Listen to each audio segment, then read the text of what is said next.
বাংলাদেশের online travel booking প্ল্যাটফর্মগুলোর মধ্যে আলোচিত নাম ফ্লাইট এক্সপার্ট।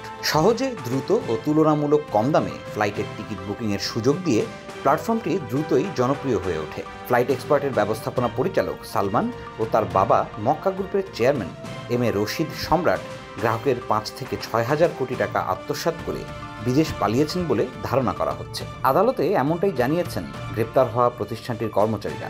মতিঝিল থানার মামলায় পুলিশ ইতিমধ্যে প্রতিষ্ঠানটির 3 জ্যেষ্ঠ কর্মকর্তাকে গ্রেপ্তার করেছে। কে এই পিতা পুত্র? সালমান সাইমের জন্ম ও বেড়ে ওঠা ঢাকায়। উইলস লিটল ফ্লাওয়ার স্কুল থেকে এসএসসি ও ঢাকা কমার্স কলেজ থেকে এইচএসসি শেষ করেন। কানাডার সেন্ট মেরিস ইউনিভার্সিটি থেকে অ্যাকাউন্টিং বিষয়ে পড়াশোনা করেন। পড়াশোনা শেষ করার আগেই অনলাইন টিকিটিং ব্যবসায় জড়িয়ে পড়েন। 2017 সাল থেকে online travel booking platform flight এক্সপার্টের ব্যবস্থাপনা পরিচালক হিসেবে দায়িত্ব পালন করছেন। এছাড়া তিনি Dhaka chamber of commerce and ইন্ডাস্ট্রির পরিচালক হিসেবে রয়েছেন। সালমানের বাবা M A Rashid travel agency Makkah group of কোম্পানিজের প্রতিষ্ঠাতা ও চেয়ারম্যান। এই প্রতিষ্ঠান মানব সম্পদ রপ্তানিকারকদের সংগঠন বায়রার সদস্য। রশিদ হজ অ্যাসোসিয়েশন অব বাংলাদেশের মহাসচিব হিসেবে টানা 3 মেয়াদে দায়িত্ব পালন করেছেন। লায়ন্স ক্লাব ইন্টারন্যাশনালের কাউন্সিল চেয়ারপারসন হিসেবেও কাজ করেছেন। মক্কা গ্রুপের অধীনে রয়েছে এয়ার টিকিট বিক্রি, মেডিকেল সেন্টার, হজ ওমরা ব্যবস্থাপনা, ট্রান্সলেশন সার্ভিস, মানি এক্সচেঞ্জ, মানব সম্পদ ক্লিয়ারেন্স সহ বহু উদ্যোগ। খুব ছোট থেকে শুরু করে তার বাবা এখন বৃহৎ ব্যবসায়িক সাম্রাজ্য গড়ে তুলেছেন। 2015 সালে কানাডায় থাকতেই বাবার সহায়তায় অনলাইন ট্রাভেল বুকিং প্ল্যাটফর্ম তৈরি করে অনলাইন ট্রাভেল এজেন্সির ব্যবসায় তার যাত্রা শুরু হয়। 2016 সালের এপ্রিলে দেশে ফিরে এসে মক্কা গ্রুপে ব্যবস্থাপনা পরিচালক হিসেবে কাজ শুরু করেন। তার প্রথম কাজ ছিল ব্যবসার ডিজিটাল রূপান্তর। দ্রুতই সালমান স্টার্টআপ ইকোসিস্টেমে তরুণ উদ্যোক্তা হিসেবে পরিচিতি পান।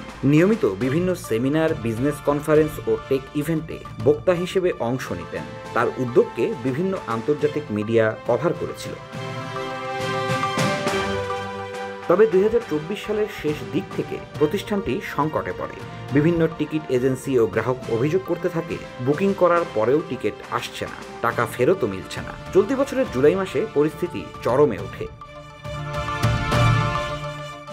আর চলতি বছরের আগস্টের শুরুতেই হঠাৎ করে প্রতিষ্ঠানটির ওয়েবসাইট, অ্যাপ ও প্রধান কার্যালয় বন্ধ হয়ে যায়। কার্যালয়ে গিয়ে দেখা যায় তালা ঝুলছে। ফেসবুক, ইনস্টাগ্রাম, ইমেইল বা ফোন কোনো মাধ্যমেই ফ্লাইট এক্সপার্টের সঙ্গে যোগাযোগ করা যাচ্ছে না।